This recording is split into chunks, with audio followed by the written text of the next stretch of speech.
महाभारत भारत का गौरवशाली इतिहास। हम कथा सुनाते पांडव सकल महान की। यह महाभारत है पुण्य कथा श्री भगवान की। जम्बू दीपे भरतखंडे आर्यावर्ते भारतवर्षे एक नगरी है विख्यात हस्तिनापुर नाम की। यह जन्म भूमि है पांडव सकल महान की। यह महाभारत है पुण्य कथा श्री भगवान की।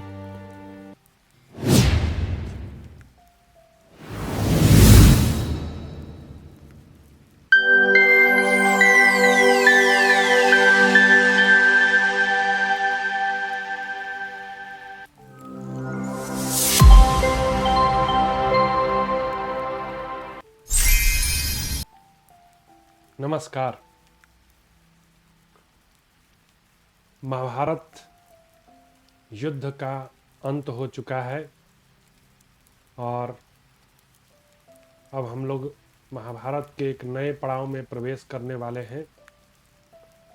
आज का पर्व स्त्री पर्व के नाम से विख्यात है। ये एक छोटा सा पर्व है। तो पोस्ट बैटल महाभारत में जो भी कथाएं हैं वह ज़्यादा फिलॉसफिकल हैं।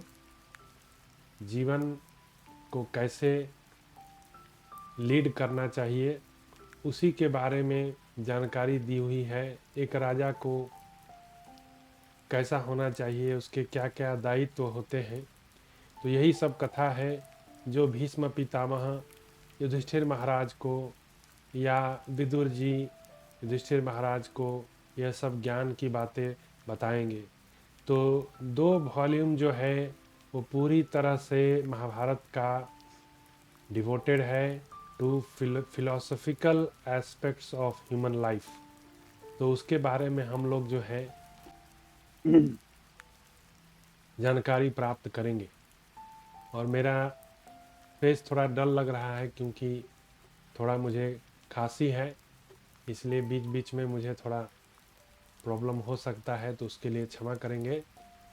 किंतु मैं जो है आज के एपिसोड को मिस नहीं करना चाहता था, इसलिए मैं जो है आज आपके सामने प्रस्तुत हुआ हूँ।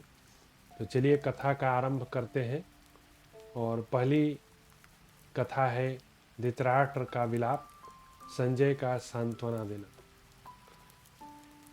तो नारायणम नमस्कृतं नरं चैव नरोत्तमं देवी सरस्वती व्यासं ततो जयो मुदीरये। तो अंतर्यामी भगवान कृष्ण नर स्वरूप नरश्रेष्ठ अर्जुन भगवती सरस्वती और वेद व्यास को नमस्कार करके जय महाभारत का पाठ करना चाहिए। तो कथा की आरंभ होती है। जन्मेजय पूछते हैं, जन्मेजय पूछते हैं, मुने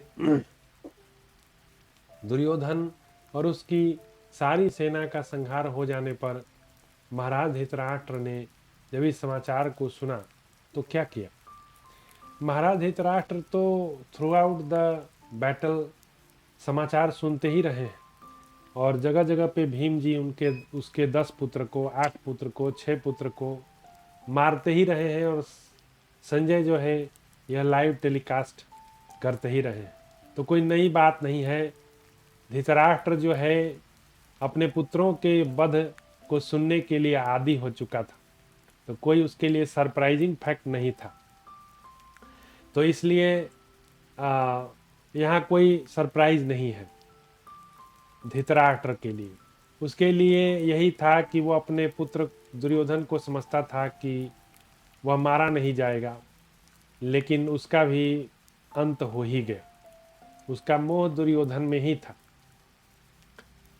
तो इसी प्रकार कुरुवंशी राजा महामनस्वी धर्मपुत्र युधिष्ठिर ने, कृपाचार्य आदि तीनों महारथियों ने भी क्या किया।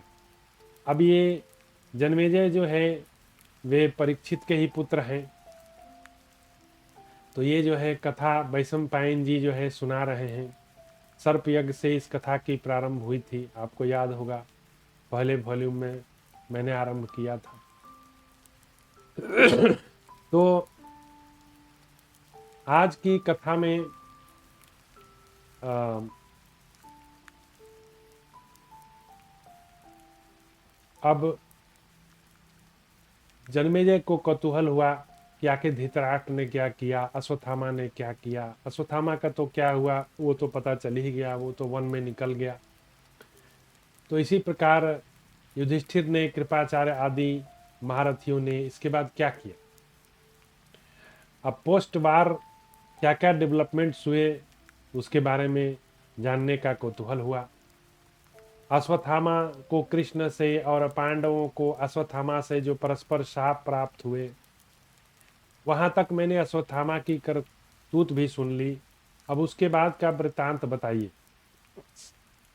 संजय ने धृतराष्ट्र से क्या कहा। तो वैशंपायन जी कहते हैं, जन्मेजय, अपने 100 पुत्रों के मारे जाने पर राजा धृतराष्ट्र की दशा दयनीय हो गई। महाराज उन्हीं पुत्रों का ध्यान करते करते हुए मौन हो गए, चिंता में डूब गए हैं। तो संजय ने कहा, महाराज आप शोक क्यों कर रहे हैं। इस शोक में आपकी सहायता कर सके, आपका दुख बांट ले, ऐसा कोई भी बच नहीं गया है। क्योंकि माता पिता के सहारे उसके संतान होते हैं, जो उसके सारे संतान मारे जा चुके हैं, तो उसका दुख कौन बटाएगा। तो प्रजानाथ, इस युद्ध में 18 अक्षौहिणी सेनाएं मारी गई। इस समय पृथ्वी निर्जन होकर सूनी दिखाई देती है। राजन, आप क्रमशः अपने चाचा, ताऊ, पौत्र, भाई बंधु सुहृद, गुरुजनों के प्रेत कार्य संपन्न कराइए। अब धृतराष्ट्र को संजय कह रहे हैं कि जो जाने वाले हैं वे चले गए, वे वापस नहीं आते, है ना। ये विधि का विधान है। तो आपके लिए कर्तव्य क्या है, आप सबका प्रेत कर्म कीजिए। तो वैशंपायन जी कहते हैं, संजय की बात सुनकर बेटों और पोतों के वध से व्याकुल हुए दुर्जय राजा धृतराष्ट्र आंधी के उखाड़े हुए वृक्ष की भांति गिर पड़े, बेहोश हो गए। फिर धृतराष्ट्र बोले होश में आने पर, संजय, मेरे पुत्र मंत्री मारे गए, अब तो अवश्य ही मैं इस पृथ्वी पर भटकता हुआ केवल दुखी दुख भोगूंगा। अब धृतराष्ट्र अभी भी सोच रहा है 100 पुत्रों के मरने के बाद कि मुझे सुख मिल जाए। इस संसार में सुख कहाँ।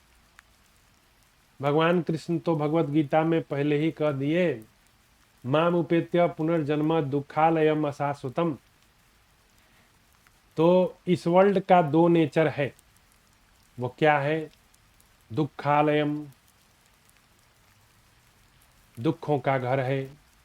दूसरा, इसका नेचर क्या है, टेम्पररी है, अशाश्वत है।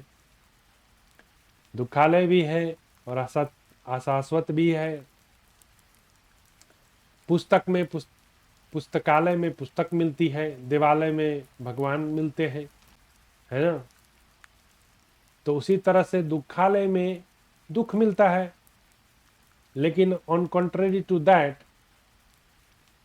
People always seeking pleasure in this दुखालयम, विच इज नॉट पॉसिबल। तो यह मानव जीवन जो मिला है, अब देखिए मैं थोड़ा फिलोसफिकल होकर बात करूंगा, क्योंकि अब फिलोसफिकल चैप्टर आ रहा है। तो महाभारत का युद्ध जो है, देखिए युद्ध जो है बड़ा विनाशक होता है, लेकिन कभी कभी जरूरी होता है। क्यों, धर्म की स्थापना के लिए। और भगवान कृष्ण भी कहे हैं, धर्म संस्थापनार्थाय संभवामि। तो भगवान आते हैं धर्म की स्थापना करने के लिए।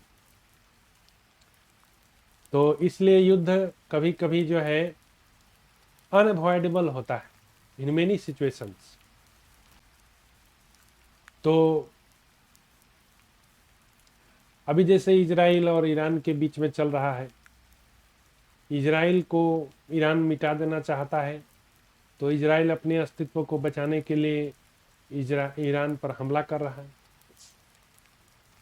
तो देखिए यह एग्जिस्टेंस की लड़ाई है, अस्तित्व को बचाने की लड़ाई है।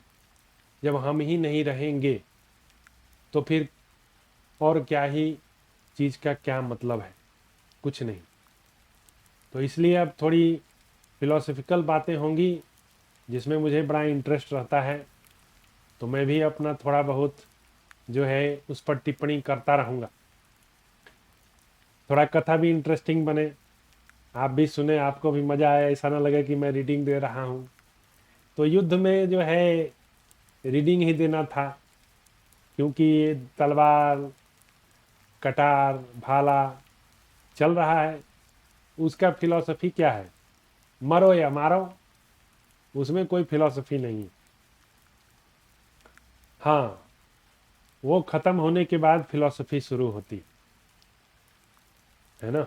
मानवता, सच्चाई, उदारपन है, विवेक, विद्या, इन सब चीज़ों का मीनिंग कब होता है? जब आपका देश चहुँ ओर से सुरक्षित हो। यदि देश की सीमाएं सुरक्षित नहीं हैं तो इन सच्चाई, विवेक, वैराग्य, विद्या, डेवलपमेंट, ये सिर्फ जो है ना एक एडजेक्टिव है, इसका कोई मतलब नहीं होता है।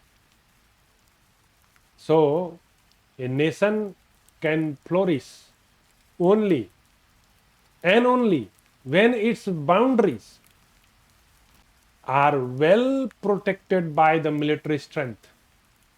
If a country has no military foundation, all philosophy is zero. Philosophy has virtually no meaning. So, अब फिलॉसफी की बात हो रही है, क्योंकि अब सत्ता जो है महाराज युधिष्ठिर जो धर्म संस्थापक हैं उनके हाथ में आई है। तो अब यहाँ पर नैतिकता की बात होगी। तो जिसकी पांखें काट ली गई हों, उस जराजीर्ण पक्षी के समान बंधु बांधवों से हीन हुए मुझ वृद्ध को अब इस जीवन से क्या प्रयोजन है? धृतराष्ट्र कह रहे हैं, अब इनको शमशान बैराग हो रहा है। जब तक संधि की बात होती थी तो धृतराष्ट्र को समझ नहीं आता था, है भीष्म पितामह द्रोणाचार्य कर्ण समझता था कि ये लोग अजय हैं, मारे नहीं जाएंगे, तो बड़ा घमंड में रहता था धृतराष्ट्र। और आज जब सब लहू लुहान मिट्टी में मिल गए, तब इनको जो है ये कह रहे हैं अब हम लेके क्या करेंगे। अच्छा देखते हैं, महामते मेरा राज्य छीन गया, बंधु बांधव मारे गए, आंखें तो पहले से ही नष्ट हो चुकी थी, अब मैं छिन्न किरणों वाले सूर्य के समान इस जगत में प्रकाशित नहीं होऊंगा। अभी सोच रहा है मेरा नेम फेम ये सब तो गया, अब मुझे कौन जानने वाला है, एक हारा हुआ बादशाह। तो मैंने सुहृदों की बात नहीं मानी, परशुराम जी, नारद, व्यास, इन सब ने हित की बात कही थी, लेकिन मेरे अकल पे तो ताला पड़ा था। श्री कृष्ण ने सारी सभा के बीच में मेरे भले की बात कही, राजन बैर बढ़ाने से आपको क्या लाभ, अपने पुत्रों को रोकिए। उनकी उस बात को न मानकर आज मैं अत्यंत संतप्त हो रहा हूं, मेरी बुद्धि बिल्कुल बिगड़ गई है संजय। अब मैं भीष्म जी की धर्मयुक्त बात नहीं सुन सकूंगा, फिलॉसफी कहां मिलेगा। फिर सांड के समान गरजने वाले दुर्योधन के विरोचित वचन भी अब मेरे कान में नहीं पड़ेंगे।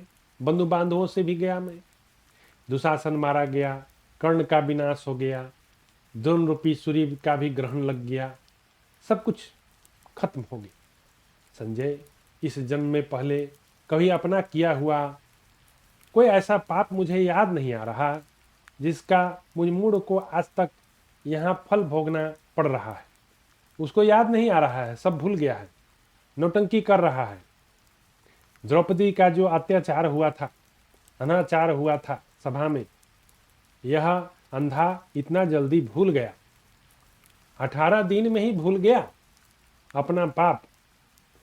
वो तो ऐसा पाप है कि पूरे भूमंडल को जला देने के लिए भी यथेष्ट है। इतना बड़ा पाप, नारी का अपमान है। तो संजय, अब उसको याद नहीं आ रहा है, अवश्य मैंने पूर्व जन्म में कोई पाप किया। अरे इसी जन्म में तुम इतना बड़ा जघन्य अपराध किए हो, है, स्त्री का चरित्र को अपहरण करने का प्रयास किए, इससे बड़ा और पाप क्या होगा? कुछ नहीं। उसको लग रहा है कि पूर्व जन्म का पाप है, इसी जन्म का उसका पाप है। पूर्व जन्म के पाप से तो अंधा पैदा हुआ ही था। अब मेरा बुढ़ापा आ गया, सारे बंधु बांधवों का विनाश हो गया, दैवश मेरे सुहृदों तथा मित्रों का अंत हो गया। भला इस भूमंडल में मुझसे बढ़कर महान दुखी कौन होगा? सबको अपना ही दुख सबसे बड़ा भारी लगता है। भाई मुझसे दुखी तो कोई नहीं है, लेकिन बात ऐसी नहीं है, बात ऐसी नहीं है। तो इसलिए कठोर व्रत का पालन करने वाले पांडव लोग मुझे आज ही ब्रह्मलोक के खुले हुए विशाल मार्ग पर आगे बढ़ते देखे। वैशंपायन जी आगे कहते हैं, जन्मेजय, राजा धृतराष्ट्र बहुत शोक प्रकट करते हुए विलाप करने लगा। तब संजय ने उसके शोक का निवारण करने के लिए कुछ कहा। क्या कहा? महाराज, आपने बड़े बूढ़ों के मुख से वेदों के सिद्धांत, नाना प्रकार के शास्त्र एवं आगम सुने, जिन्हें पूर्व काल में मुनियों ने राजा संजय को पुत्र शोक से पीड़ित होने पर सुनाया था। अतः आप शोक का त्याग कीजिए। जब आपका पुत्र दुर्योधन जवानी के घमंड में आकर मनमाना बर्ताव करने लगा, तब आपने उसे हित की बात नहीं कही, है ना? बच्चा जब गलती करे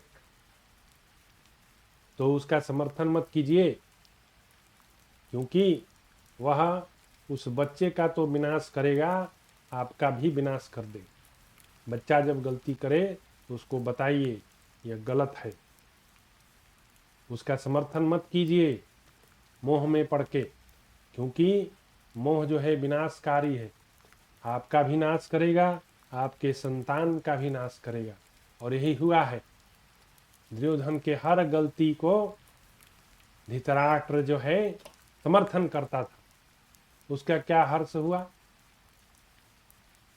क्या हसर हुआ? दुर्योधन की जंघा टूटी, मारा गया, तो उसके मन में लोभ था, वह राज्य का लाभ स्वयं भोगना चाहता था, बहुत लोभी था। दुशासन, दुरात्मा, कर्ण, शकुनी, दुर्बुद्धि चित्रसेन, इन सब के लिए एडजेक्टिव लगाया जा रहा है ना?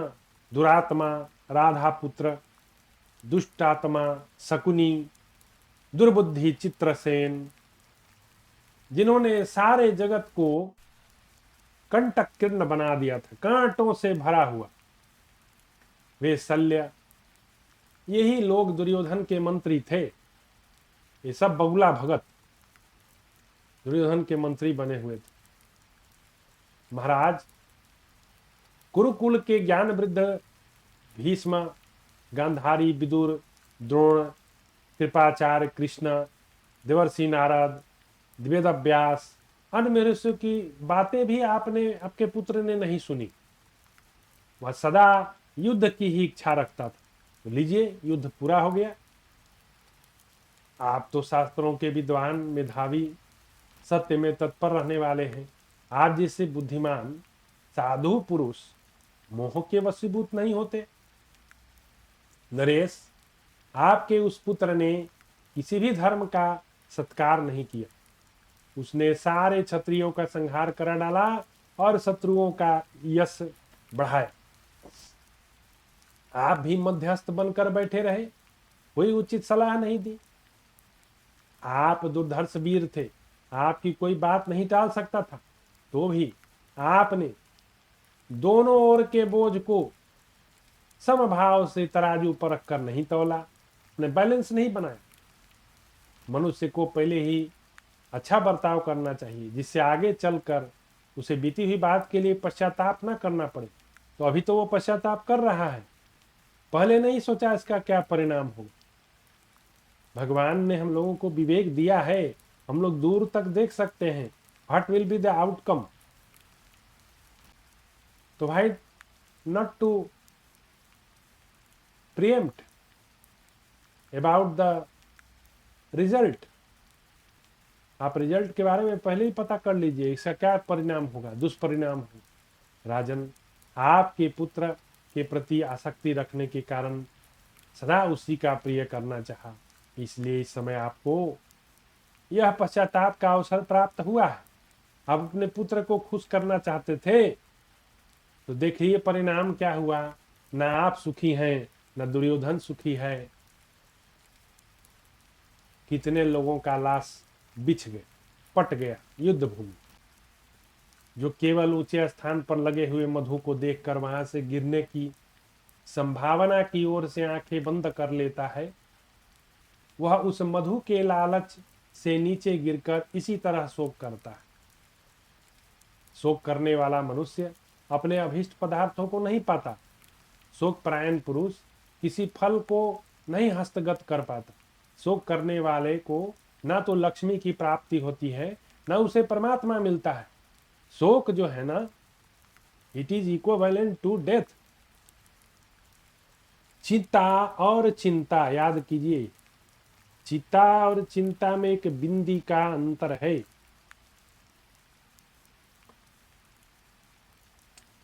चिता एक बार जलती है और चिंता रोज जलाती है। तो आप सोच के देखिए कितना बड़ा फिलोसॉफिकल बात कहा गया है। शोक इज इक्विवेलेंट टू चिंता। तो चिंता, शोक ये करने से ना इहलोक सुधरता है ना परलोक। बीती ताहि बिसारिए, आगे की सुधले। जो बीत गया बीत गया, जो बीत गई सो बात गई। अब आगे का सुधी लीजिए। एक हरिवंश राय बच्चन जी का बड़ा अच्छा कविता है। कविता में हरिवंश राय जी कह रहे हैं, मृदु मिट्टी के हैं बने हुए, मधुघट टूटा ही करते हैं। लघु जीवन लेकर आए हैं, प्याले टूटा ही करते हैं। फिर भी मदिरालय के अंदर मधु के घट हैं, मधु प्याले हैं। जो मादकता के मारे हैं, कब रोते हैं चिल्लाते हैं। जो बीत गई सो। तो मधु का प्याला जो है वो मिट्टी का बना होता है। शराबी शराब पीने के लिए मधुशाला में रोज आता है, लेकिन प्यालों के टूटने से जो पीने वाला व्यक्ति है वह उस प्यालों पर मोह नहीं रखता है। वो कहता है ठीक है, टूट गया, दूसरा लाओ और पिएंगे। ही नेवर केयर्स, बल्कि दो चार तो फोड़ भी देते हैं पीने के बाद। तो जो मनुष्य स्वयं आग जलाकर उसे कपड़े में लपेट लेता है और जलने पर मन ही मन संताप का अनुभव करता है, वह बुद्धिमान नहीं कहा जा सकता। चिंता वैसे ही है, शोक वैसे ही है, जैसे आप स्वयं अपने ऊपर कपड़ा डाल लिए हैं कि अब हमको जलाओ। तो पुत्र सहित आपने ही अपने लोभ रूपी घी से सींचकर, वचन रूपी वायु से प्रेरित करके पार्थ रूपी अग्नि को प्रज्वलित किया। उसी प्रज्वलित अग्नि में आपके पुत्र पतंगों के समान पड़ गए, बाणों की आग में जलकर भस्म हुए। उन पुत्रों के लिए आपको शोक नहीं करना चाहिए। नरेश्वर, आप जो आंसुओं की धारा से भीगा हुआ मुंह लिए फिरते हैं, वह अशास्त्रीय कार्य है। इसकी बुद्धिमान प्रशंसा नहीं करते। यो शोक के आंसू आग की चिंगारियों के समान इन मनुष्यों को निसंदेह जलाया करते हैं। अतः आप शोक छोड़िए, बुद्धि के द्वारा अपने मन को स्वयं ही स्थिर कीजिए। तो वैशंपायन जी कहते हैं, जन्मेजय, महात्मा संजय ने जब इस प्रकार आश्वासन दिया, तब विदुर जी ने पुनः सांत्वना देते हुए अब विदुर की बात सुनिए। विदुर जी तो पहले भी बोलते रहे हैं। तो अगला अध्याय है विदुर जी का राजा धृतराष्ट्र को समझाकर उनको शोक का त्याग करने के लिए कहना। अब जो है वैशंपायन जी आगे कथा सुनाते हैं कि जन्मेजय, विदुर जी ने धृतराष्ट्र को अपने अमृत समान मधुर वचनों द्वारा आह्लाद प्रदान करते हुए कुछ कहा। विदुर की बात है, सुनिए। विदुर की बात जो है व्यर्थ नहीं होती, वो बड़े नीति वाले वचन कहते हैं। विदुर जी का एक एक बात पर ध्यान दीजिएगा, हम भी बताएंगे। विदुर जी बोले, आप धरती पर क्यों पड़े हैं? उठकर बैठ जाइए, बुद्धि के द्वारा मन को स्थिर कीजिए। लोकेश्वर, समस्त प्राणियों की यही अंतिम गति है। वो बता रहे हैं, कोई रोटी खाता हो, रोटी ना खाता हो, कोई कॉलेज जाता हो ना जाता हो, कोई पढ़ता हो ना पढ़ता हो, कोई काम करता हो काम ना करता हो, अंत तो गत्वा सबको यही गति प्राप्त होने वाली है। इस देह का अंत होने वाला है। यही फिलॉसफी बता रहे हैं। सारे संग्रहों का अंत उसके क्षय में है। आप जितना बटोर लो, अंतिम में क्या होगा? वो सब नष्ट हो जाएगा। यही बात बता रहे हैं। भौतिक उन्नतियों का अंत पतन में होता है। जितना उन्नति कर लें, आज देखिए हम लोग इतना उन्नति कर लिए हैं संसार में, लेकिन देखिए क्या हो रहा है। यूक्रेन और रसिया में चल रहा है, डमाडम डमाडम डमाडम बम फूट रहा है। रसिया में एक ही दिन में उसका 50 बिलियन का जो है उसका हवाई जहाज बमर सब उड़ा दिया यूक्रेन, ड्रोन लगा के। लीजिए, उन्नति कीजिए। तो जितना भी संग्रह है उसका अंत क्या है? क्षय है। जितना भी आप उन्नति कर लीजिए, उसका अंत क्या है? अंत में पतन होगा। आप बताइए मेरे को, दुनिया में कितनी सारी सभ्यताएं आई। मेसोपोटामिया की सभ्यता आई, मिस्र की सभ्यता आई, मोहनजोदारो की सभ्यता आई, हड़प्पा की सभ्यता आई, नील नदी की सभ्यता आई। कितनी सभ्यताएं आई और गई, और सब जो है पृथ्वी में दफन हो गई। तो हम लोग को क्यों लगता है कि अभी जो हम लोग इतना डेवलपमेंट किए हैं ये आगे रहने वाला है? अरे भाई, कुछ नहीं रहने वाला है। महाभारत में इतने बड़े बड़े वीर थे, इतने बड़े महल, सारा सैन्य, सब कुछ समाप्त हो गया, विस्मृत हो गया। आज कागजों में लिखा हुआ मिलता है, वही हमारा प्रमाण है। तो कितना फैक्ट बात बता रहे हैं विदुर जी कि कितना भी संग्रह कर लो, अंतिम में वह क्षय हो जाएगा। कितना भी उन्नति कर लो, अंत में वह पतन में परिवर्तित हो जाएगा। सारे संजोग का अंत है वियोग। Very much fact. पिता का पुत्र से, पत्नी का पति से, भाई का बहन से, है पिता का माता से, सबका एक दिन वियोग होना है। मेरे कितने चाचा जी थे, पिताजी थे, भाई भी थे, दे हैव गॉन। इस पर मुझे एक याद आता है, कविता, दोहा है। वो रज्जब जी का दोहा है। उसमें वो कहते हैं कि रज्जब रोवे कौन सो, हंसे सो कौन विचार, गए सो आवन को नहीं, और रहे सो जावन हार। रज्जब जी कहते हैं कि रज्जब किस पर रोए और किस पर हंसे, क्योंकि रज्जब को तो एक ही बात समझ आई है कि इस दुनिया में अभी जो भी थे वे सब नहीं में चले गए, और जो अभी हैं वे भी नहीं में जा रहे हैं। ठीक है। और इसी प्रकार संपूर्ण जीवन का अंत मृत्यु में है। तो इसका संस्कृत का श्लोक है, सर्वे क्षयांता निश्चया, पतंता समुच्छया, संजोगा विप्रयोगांत, मरणांतम च जीवितम। चार बातें। सारे संग्रह का अंत है क्षय, सारे उन्नति का अंत है पतन, सारे योग का अंत है वियोग, और सारे जीवन का अंत है मरण। याद रखिए, 4 बातें काम आएंगी, मोह में नहीं पड़ेंगे। विदुर की बातें ही ऐसी हैं।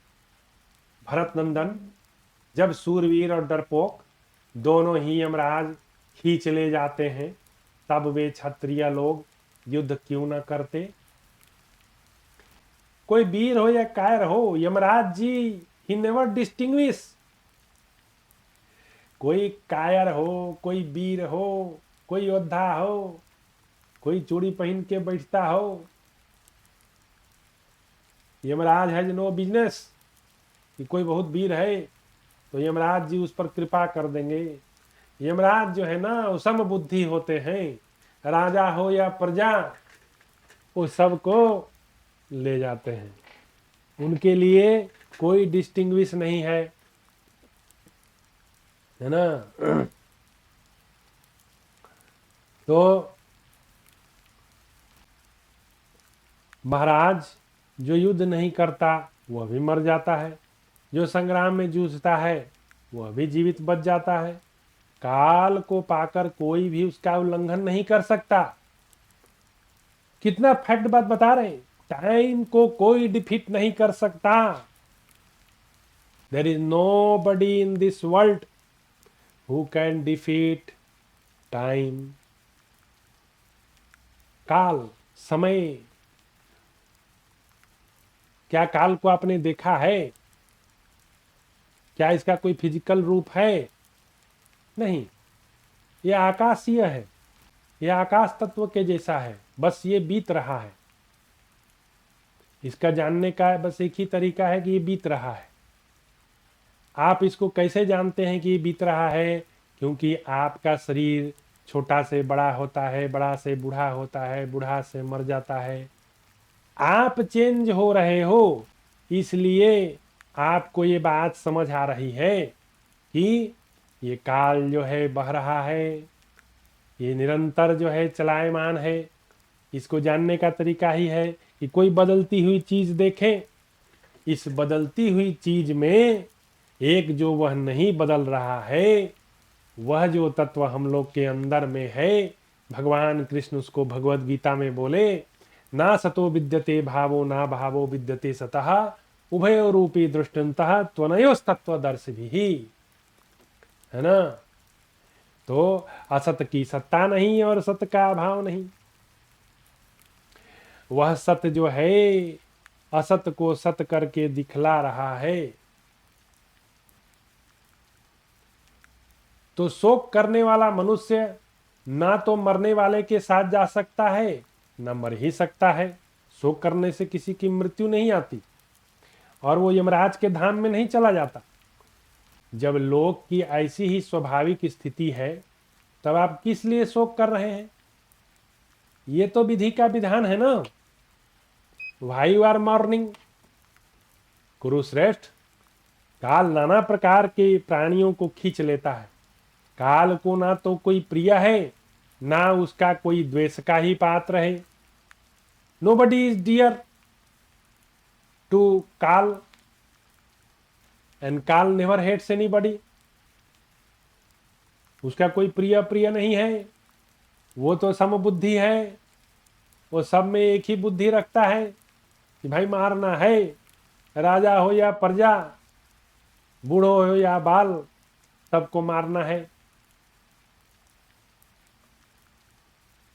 तो भरत श्रेष्ठ, जैसे हवा तिनकों को उड़ाती है, उसी प्रकार प्राणी काल के अधीन होकर आते जाते रहते हैं। जो एक साथ संसार की यात्रा में आए हैं, उन सबको एक दिन परलोक जाना है। उनमें से जिसका काल पहले उपस्थित हो गया वह आगे चला जाता है। ऐसी दशा में किसके लिए शोक करना है? भाई हम लोग एक ट्रेन में बैठे हैं, सबका डेस्टिनेशन आते रहता है। किसी का आरा आया, किसी का पटना आया, किसी का बक्सर आया, किसी का मुगल सराय आया, किसी का देहरादून आया, किसी का दिल्ली आया, किसी का नरकटियागंज आया, किसी का फतुहा आया, किसी का मुंबई आया, वो अपना अपना डेस्टिनेशन में उतरता है। तो we all are travelling in this space, everybody is traveller and the destination is different. तो ये अदृश्य जगत से आए थे और पुनः अदृश्य जगत में चले जाएंगे। अब भगवान कृष्ण यहां भी गीता में बोलते हैं, अव्यक्तादीनि भूतानि व्यक्ता मध्यानि भारत, अव्यक्ता निधनानेव तत्त का परिदेवना। कहते हैं कि प्राणी जो है अव्यक्त थे, अव्यक्त से फिर व्यक्त हुए, उन्होंने एक फॉर्म पाया और अंत में मरने के बाद फिर अव्यक्त हो जाएंगे, बॉडीलेस हो जाएंगे। तो जो अव्यक्त से व्यक्त, व्यक्त से फिर अव्यक्त हो जाने की स्थिति में है, तो ये तो बड़ा विधि का विधान है, इसको कोई टाल नहीं सकता। तो इसमें शोक क्या करना है, अपना अपना नाटक खेलो भाई। युद्ध में जो मारा जाता है वह स्वर्गलोक प्राप्त करता है, और जो शत्रु को मारता है उसे यश की प्राप्ति होती है। ये दोनों ही अवस्थाएं हम लोगों के लिए बहुत लाभदायक है। युद्ध में निष्फलता तो है ही नहीं। भरत श्रेष्ठ, इंद्र उन वीरों के लिए इच्छा अनुसार भोग प्रदान करने वाले लोगों की व्यवस्था करेंगे। वे सब के सब इंद्र के अतिथि हैं, क्योंकि शस्त्र से जो मारा जाता है ना, वह स्वर्गलोक जाता है। याद कीजिए, जब अश्वत्थामा पांडवों के शिविर में रात में गया तो धृष्टद्युम्न को उसने गला घोंट कर मारा, उत्तमौजा को गला घोंट कर मारा। ये सब विराटनगर के थे। विराटनगर से उसकी अच्छी दुश्मनी थी, क्योंकि यही लोग उसके पिता के मृत्यु का कारण बने थे। तो इनको जो है अश्वत्थामा सोचा कि अस्त्र से मार देंगे तो ये तो स्वर्ग चले जाएंगे ना, इनको स्वर्ग नहीं जाने, इनको जो है इनको अधोगति प्राप्त करानी है। तो दोनों का गला घोंट के मारा। वहीं पर शकुनी शिखंडी को अस्त्र से मारा, पांडव पुत्रों को अस्त्र से मारा, लेकिन इन दोनों को जो है गला घोंट के मारा।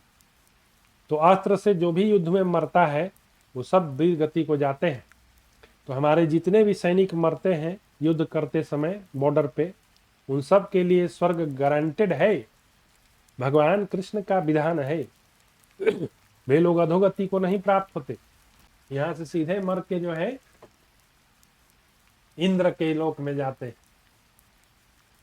तो बड़ी अच्छी मृत्यु है, और क्या चाहिए। मरने के बाद भी जो है रॉयल लाइफ।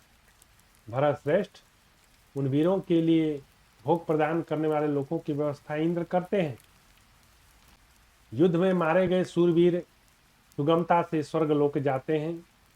उतनी सुविधा से मनुष्य प्रचुर दक्षिणा वाले यज्ञ, तपस्या, विद्या द्वारा नहीं जा सकते, और कोई साधन नहीं है वहां पहुंचने का। लेकिन युद्ध में मरे तो जरूर पहुंच जाएंगे। तो सूरवीरों के शरीर रूपी अग्नि में उन्होंने बाण की आहुति दी, और उन तेजस्वी वीरों ने एक दूसरे की शरीर अग्नि में होम किए जाने वाले बाणों को सहन किया। राजन, इसलिए मैं कहता हूं कि क्षत्रिय के लिए इस जगत में धर्म युद्ध से बढ़कर स्वर्ग प्राप्ति का कोई मार्ग नहीं, क्योंकि क्षत्रिय का नेचर है युद्ध करना। वो पढ़ाई लिखाई नहीं करा सकता, यज्ञ नहीं करा सकता, वो उसका नेचर में नहीं है। भगवान सबको मया सृष्टम चतुर्वर्ण्यम गुण कर्म विभाग से, भगवान ने कहे कि गुण और कर्मों के आधार पर मैंने सोसाइटी को बांटा है। तो वही ब्राह्मण है, क्षत्रिय है, शूद्र है, वैश्य है, सबका अपना अपना नेचर होता है।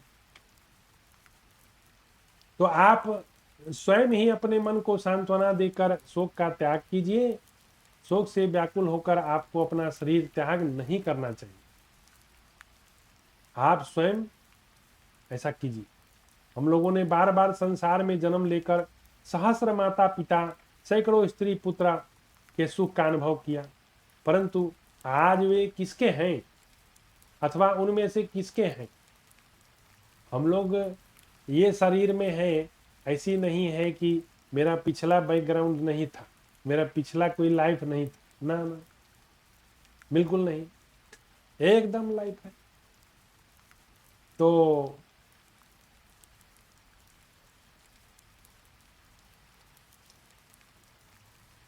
देखिए, विवेकानंद जी इस बात को बड़ी आसानी से समझा देते हैं।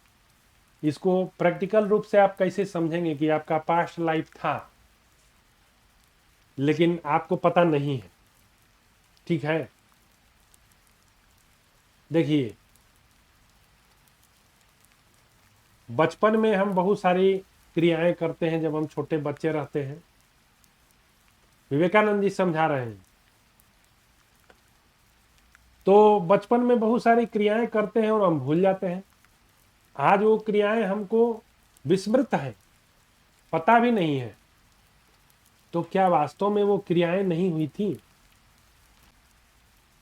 तो विवेकानंद जी का कहना यह था कि सिर्फ भूल जाना कि हमने कुछ नहीं किया, इस बात का प्रमाण नहीं है कि आपने वास्तव में वह क्रिया किया था।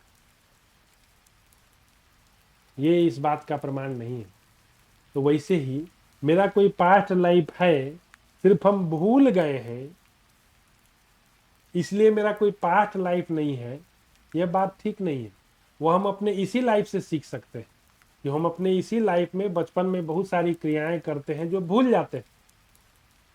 लेकिन वास्तव में भूल जाना इस बात को प्रमाणित नहीं करता कि वास्तव में वो क्रियाएं नहीं हुई थी। इसी से पता चलता है कि हमारा एक पास्ट लाइफ भी है। अरे भाई, भगवान जो है ना, हमारे मस्तिष्क में बहुत सारा इंप्रेशन है, भगवान थोड़ा सा उसको कम कर देते हैं, डिलीट कर देते हैं, क्योंकि इसी लाइफ का बोझा उठाते उठाते तो हम लोग परेशान हैं। पिछले 10 जन्म का बोझा यदि इस दिमाग में आ जाए तो हमारा तो जीना ही मुश्किल हो जाएगा। इसीलिए भगवान क्या करते हैं, बचपन में क्लीन कर देते हैं। भगवान बोले हैं भगवत गीता में, बोले हैं, सर्वस्य चाहम हृदि सन्निविष्टो मत्तः स्मृतिर्ज्ञानम अपोहनम च वेदश्च सर्वैरहमेव वेद्यो वेदांत कृत वेद विधि चाहम। भगवान बोले हैं, मैं सबके हृदय में रहता हूं, है ना, and I am the knower of the Vedas, and from me come remembrance knowledge and forgetfulness. भगवान कहते हैं कि मुझी से स्मृति आती है, मुझी से ज्ञान आता है, और मेरे ही कारण भूलना भी होता है। तो भगवान जो है ना, फॉरगेटफुलनेस भी देते हैं। अभी हमारे जीवन में बहुत सारी घटनाएं होती हैं दुखद, हमारे माता पिता मर जाते हैं, बहुत कुछ भूल जाते हैं ना 1-2 महीना के बाद।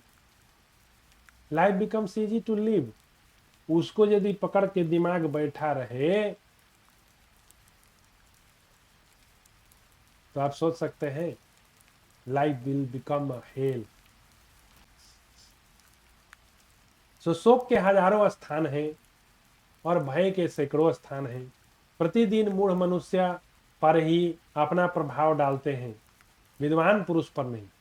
कुरुश्रेष्ठ, काल का किसी से प्रेम न द्वेष है, उसका कहीं उदासीन भाव भी नहीं है। काल सभी को अपने पास खींच लेता है, वो सबका बंधु है। वो एक गाना सुने होंगे आप,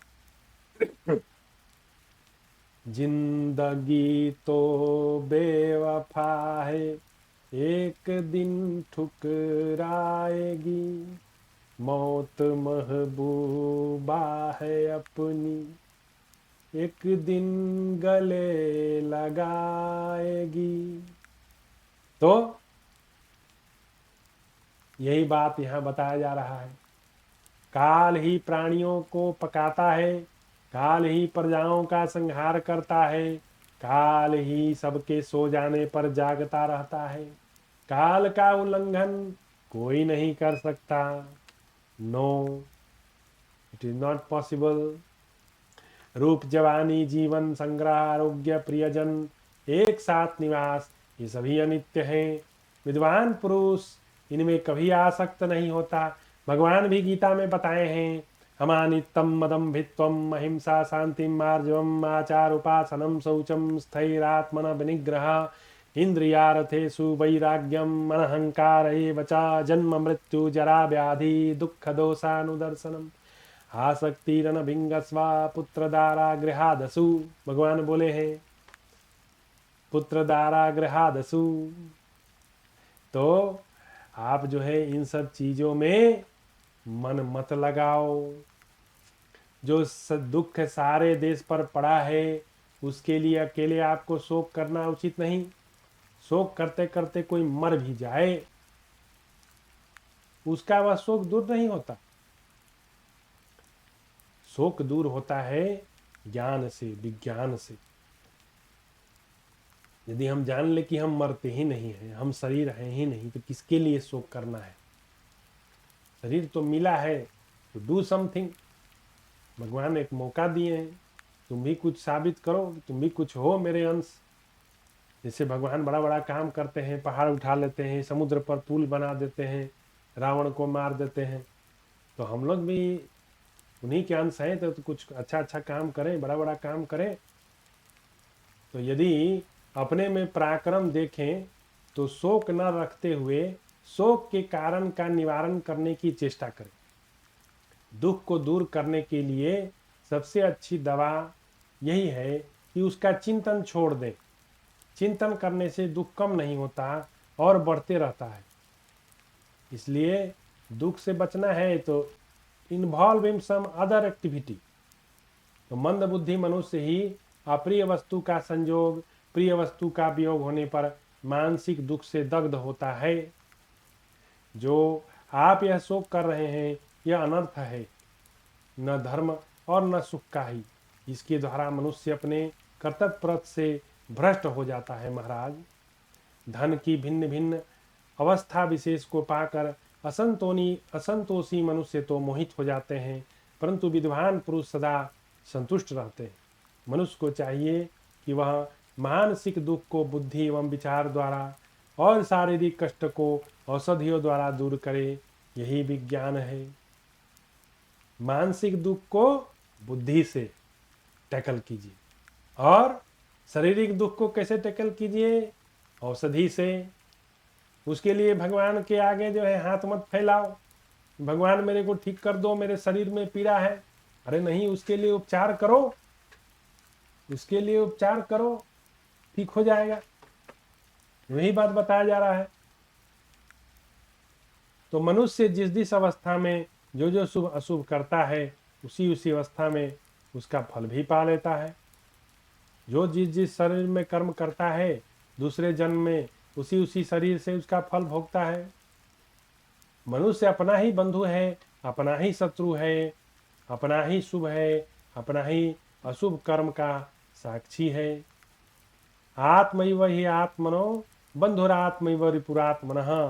भगवान कृष्ण ने भी भगवत गीता में इस बात को कहा है। तो शुभ कर्म से सुख मिलता है, पाप कर्म से दुख।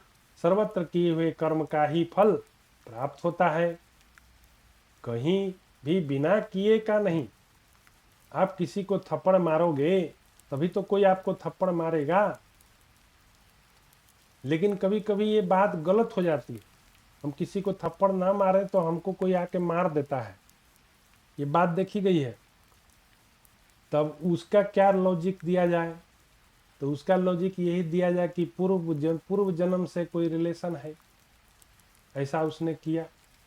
जैसे आपने अभी सुना होगा, एक स्त्री जो है अपने पति को मेघालय ले गई और उसको जो है वहीं पे हत्या कर दिया। अब बताइए, गए हैं सुख भोगने के लिए, हनीमून मनाने के लिए, पता चला पति का लाश मिल रहा।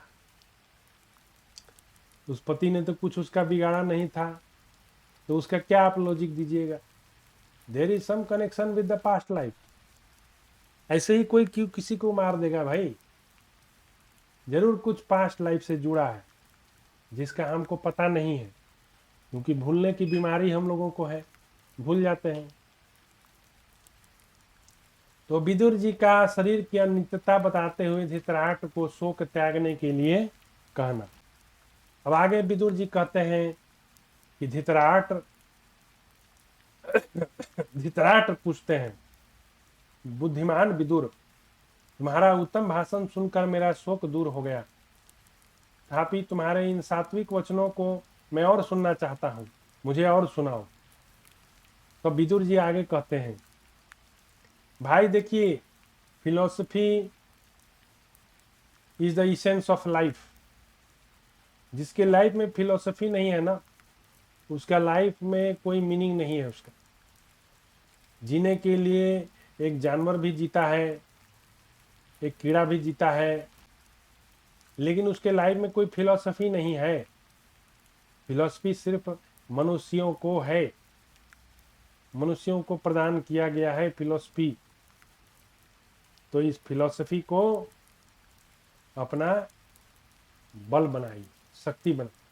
तो विदुर जी कहा, महाराज, विद्वान पुरुष को चाहिए कि जिन जिन साधनों में लगे रहने से मन दुख अथवा सुख से मुक्त होता हो, उसी में उन्हें नियम पूर्वक लगाकर शांति प्राप्त करें। आपको यदि लगता है कि आप कुछ करते हो तो आप दुख से सुख से परे हो जाते हो, आप वैसा ही काम करो। विचार करने पर यह सारा जगत अनित्य है, ठीक से विचार करो, क्योंकि आप सब चीज देखते हो कि अंतिम में वो पेरिश हो जाता है। हाथी हो, कछुआ हो, ब्लू व्हेल हो, वो सबको अंतिम में पेरिश होना है। तो आप जब देख रहे हो कि हर चीज पेरिश हो रहा है, तो यह तो विज्ञान की बात हो गई। तो संपूर्ण विश्व केले के समान सारहीन है। विदुर जी कह रहे हैं, केला का आप थंब देखे होंगे, उसको छीलिए। हम लोग बचपन में जो है खेल खेलते थे, कपड़ा कपड़ा, पॉलिस्टर कपड़ा निकाल और अंदर का कपड़ा जो है बड़ा चिकना रहता है, जो एकदम अंदर में रहता है ना, वो एकदम पतला पतला रहता है। तो हम लोग कपड़ा निकालते थे उसमें से, देखिए कपड़ा के मालिक बन गए। तो केला के जब कपड़ा निकालने लगे तो कपड़ा के नीचे कपड़ा, कपड़ा के नीचे, उसके अंदर कोई मशीन नहीं है। अंतिम पोर तक निकालिएगा तो खाली जो है वो छिलका ही छिलका निकलेगा। तो विदुर जी कह रहे हैं, संसार भी वैसा ही है, केले का थंब है, सार कुछ नहीं है। जब विद्वान मूर्ख, धनवान निर्धन सभी शमशान भूमि जाकर निश्चिंत हो जाते हैं, तो उस समय उनके मांस रहित नाड़ियों से बंधे हुए अस्थि बहुल अंगों को देखकर क्या दूसरे लोग उनमें कोई ऐसा अंतर देख पाते हैं जिससे वे उनके कुल और रूप की विशेषता को समझें? फिर वे मनुष्य एक दूसरे को क्यों चाहते हैं? इसलिए कि उनकी बुद्धि ठगी गई है। ये जो पुतले के अंदर में जो सोल है, जो आत्मा है, सब लीला वही कर रहा है, शरीर को ढाल बना के गेम रचे हुए है। बाकी है तो वही मांस का लुथड़ा। जैसे ही ये निकल जाता है, इसको ले जाके शमशान भूमि में पटक देते हैं हम लोग। अब इसका बाकलम खास करो तो पंडित लोग मरण धर्मा प्राणियों के शरीर को घर के तुल्य बताते हैं, क्योंकि सारे शरीर समय पर नष्ट हो जाते हैं, किंतु उसके भीतर जो एकमात्र आत्मा है वह नित्य है। जैसे मनुष्य नए अथवा पुराने वस्त्र को उतारकर नूतन वस्त्र को पहनने की रुचि रखता है, उसी प्रकार देहधारियों के शरीर उनके द्वारा समय समय पर त्यागे जाकर ग्रहण किए जाते हैं। भगवान भी गीता में बोले हैं, वासांसी जीर्णानि यथा विहाय नवानि ग्रहणाति नरो प्राणी तथा शरीरानि विहाय जीर्णा अन्यानि संयाति नवानि देहि। वही चीज बता रहे हैं। तो ऐसा कुछ नहीं बता रहे हैं जो भगवान ने नहीं बताया है, सब रिपीट कर रहे हैं।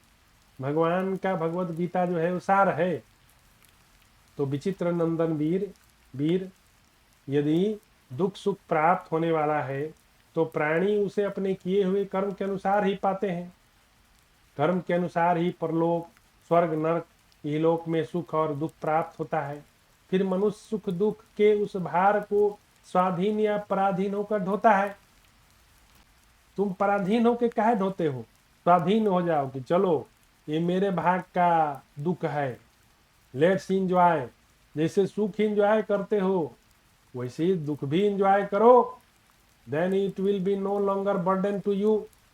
जैसे मिट्टी का बर्तन बनाए जाने के समय कभी चाक पर चढ़ाते ही नष्ट हो जाता है, कभी कुछ कुछ बनने पर, कभी पूरा ना बनने पर, कभी सूत काट देने पर, कभी चाक से उतारते समय, कभी उतर जाने पर, कभी गीली सूखी अवस्था में, कभी पकाए जाते समय, कभी हवा से उतारते समय, कभी पाक स्थान से उठा कर ले जाते समय, अथवा कभी उसे उपयोग में लाते समय फूट जाता है। ऐसी ही दशा देहधारियों के शरीर की भी होती है। कोई गर्भ में रहते समय, कोई पैदा हो जाने पर, कोई कई दिनों पर होने पर, कोई 15 दिन का, कोई मास का, कोई साल का होने पर, कोई अवस्था का होने पर, वृद्धावस्था में पहुंचने पर मृत्यु।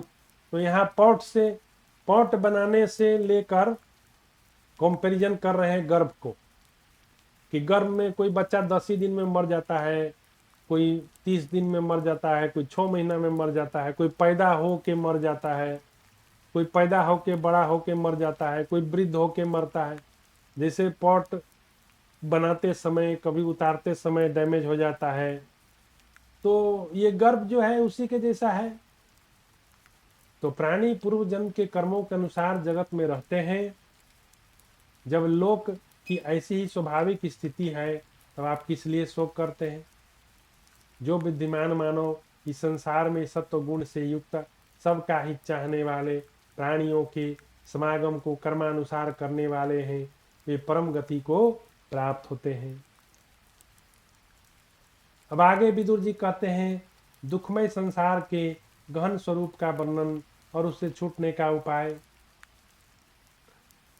तो वक्ताओं में श्रेष्ठ विदुर जी आगे कहते हैं कि संसार के स्वरूप का ज्ञान कैसे हो, यह बताओ जरा विदुर। विदुर जी कहते हैं महाराज, जब गर्भाशय में वीर्य रज का संयोग होता है तभी से जीव की गर्भ वृद्धि सारी क्रिया शास्त्र के अनुसार देखी जाती है। आरंभ में जीव कलिल वीर्य रज के संयोग के रूप में रहता है, जिसको हम लोग जाइगोट कहते हैं। देखिए यहाँ फर्टिलाइजेशन समझाया हुआ है। फिर कुछ दिन, अब वीर्य को हम लोग जो है स्पर्म बोल देते हैं और रज को जो है हम लोग ओवम बोल देते हैं। तो दोनों के मिलन से कलिल बनता है, जिसको जाइगोट कहते हैं। तो 5 महीना बीतने पर वह चैतन्य रूप से होकर पिंड के रूप में निवास करने लगता है। इसके बाद गर्भस्थ पिंड सर्वांग पूर्ण हो जाता है। 5 महीने के बाद उसके हाथ पैर सब निकल आते हैं। पहले वो एक पिंड रहता है और उसके बाद जो है उसमें हाथ पैर निकल जाता है 5 महीना के बाद। उस समय उसे मांस रुधिर लिपे हुए अत्यंत अपवित्र गर्भाशय में रहना पड़ता है। फिर वायु के वेग से उसके पैर ऊपर की ओर हो जाते हैं, सिर नीचे की। बच्चा जो है ऑलवेज गर्भ से योनि के द्वारा सिर के भाग से निकलता है। उस स्थिति में योनि द्वार के समीप आ जाने से उसे बड़े दुख सहने पड़ते हैं। फिर पूर्व कर्मों से संयुक्त हुआ वह जीव योनि मार्ग से पीड़ित हो उसे छुटकारा पाकर बाहर आ जाता है और संसार में आकर अन्य प्रकार के उपद्रवों का सामना करता है। जैसे कुत्ते मांस की ओर चपटते हैं, उसी प्रकार बाल ग्रह उस शिशु के पीछे लग जाते हैं। तदंतर ज्यों ज्यों समय बीतता है, कर्मों के बंधन से बंधे हुए उस जीव को जीवित अवस्था में नई नई व्याधियां प्राप्त होती हैं। फिर आसक्ति के कारण जिनमें रस की प्रतीति होती है, उन विषयों से घिरे और इंद्रिया रूपी पासों से बंधे हुए उस संसारी जीव को नाना प्रकार के घोर संकट घेर लेते हैं। उनसे बंध जाने पर पुनः उसे तृप्ति नहीं होती। उस अवस्था में वो भले बुरे कर्म करता है। जो लोग भगवान के ध्यान में लगे रहते हैं वही शास्त्र के अनुसार चलकर अपनी रक्षा कर पाते हैं। साधारण जीव तो अपने सामने आए हुए यमलोक को भी नहीं समझ पाता है। तदनंतर काल से प्रेरित यमदूत उसे शरीर से बाहर खींच लेता है और वह मृत्यु को प्राप्त हो जाता है। उस समय उसमें बोलने की शक्ति नहीं रहती। जितने भी शुभ अशुभ कर्म हैं वे सब प्रकट होते हैं। उनके अनुसार पुनः अपने आप को देह बंधन में बंधा हुआ देखकर भी वह उपेक्षा कर देता है, अपने उद्धार का प्रयत्न नहीं करता। हो लोक के वशीभूत होकर सारा संसार ठगा जा रहा है। लोभ क्रोध भय से यह इतना पागल है कि अपने आप को भी नहीं जानता। जो लोग हीन कुल में उत्पन्न हैं उनकी निंदा करता हुआ कुलीन मनुष्य अपनी कुलीनता में मस्त रहता है और धनी धन के घमंड में चूर होकर दरिद्र के प्रति घृणा करता है।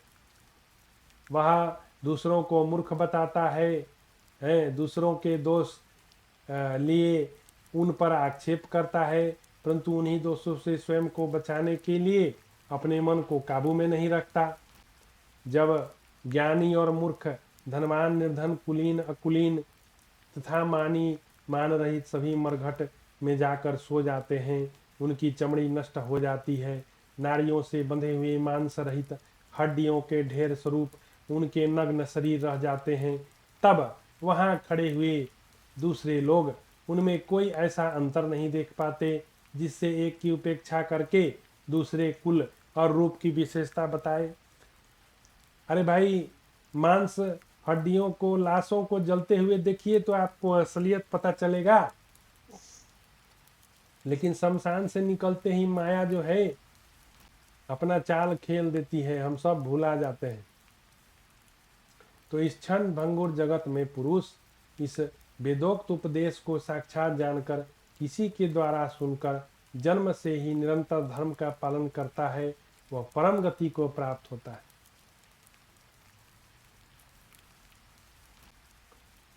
अब अगली कथा जो है, गहन वन के दृष्टांत से संसार के भयंकर स्वरूप का वर्णन। अब धृतराष्ट्र जो है उसको विदुर जी एक पैरेबल सुनाएंगे, एक रूपक सुनाएंगे। तो उस रूपक के माध्यम से उसको समझाएंगे कि यह संसार एक गहन वन है, एक डेंस फॉरेस्ट है। तो देखते हैं वह कथा क्या है। धृतराष्ट्र बोले, विदुर, यह जो धर्म का गूढ़ स्वरूप है वह बुद्धि से नहीं जाना जाता, अतः तुम मुझसे संपूर्ण बुद्धि मार्ग का विस्तार वर्णन करो। तो विदुर जी कहा, राजन, मैं भगवान स्वयंभू को नमस्कार करके संसार रूप गहन वन का स्वरूप वर्णन करता हूँ। कहते हैं, अब एक कहानी सुना रहे हैं, ध्यान से सुनिए। किसी विशाल दुर्गम वन में कोई ब्राह्मण यात्रा कर रहा था। बड़ा भयानक जंगल था और उस भयानक जंगल में अंधेरा, घुप अंधेरा, और वैसे भयानक जंगल में वह जो है ब्राह्मण यात्रा कर रहा था।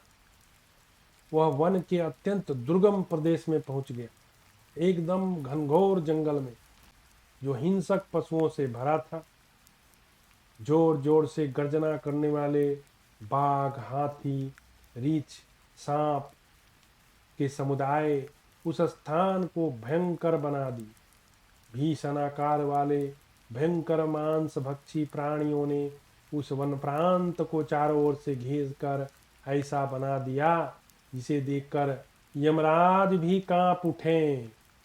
एक बार तो यमराज भी कपकपा जाएं, ऐसा भयानक जंगल। नरेश, वह स्थान देखकर ब्राह्मण का हृदय बड़ा उद्विग्न हो गया, चंचल हो गया, उसे रोमांच हो आया और मन में अन्य प्रकार के विकार उत्पन्न हो गए। वह उस वन का अनुसरण करता हुआ इधर उधर संपूर्ण दिशाओं में ढूंढता फिरता था, कहीं तो मुझे शरण मिले। वह उन हिंसक जंतुओं का छिद्र देखता हुआ भय से पीड़ित भागने लगा, परंतु न तो वहां से दूर निकल पाता, न ही उससे पीछा छुड़ा पाता। इतने में उसने देखा वह भयानक वन चारों ओर से जाल से घिरा है और एक बड़ी भयानक स्त्री ने अपनी दोनों भुजाओं से उसको बांध रखा है। पर्वतों के समान ऊंचे 5 सिर वाले नाग, बड़े बड़े गगनचुंबी वृक्षों से वह विशाल वन व्याप्त है।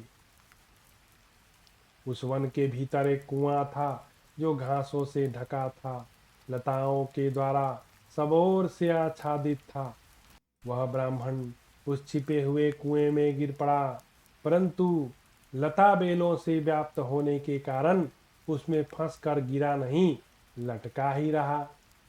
जैसे कटहल का विशाल फल वृंत से बंधा हुआ लटकता है, उसी प्रकार ब्राह्मण ऊपर को पैर नीचे को सिर किए लटक गया। वहां भी उसके सामने पुनः दूसरा उपद्रव हुआ। उसने कूप के भीतर एक बड़ा सांप देखा।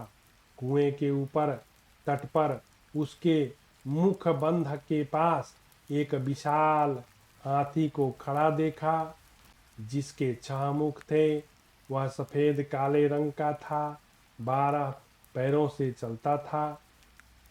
वह लताओं वृक्षों से घिरे हुए उस कूप में बढ़ रहा था। वह ब्राह्मण जिस वृक्ष की शाखा पे लटका था, उसकी छोटी छोटी टहनियां पहले ही मधु के छत्तों से पैदा हुई अनेक रूप वाली घोर भयंकर मधुमक्खियों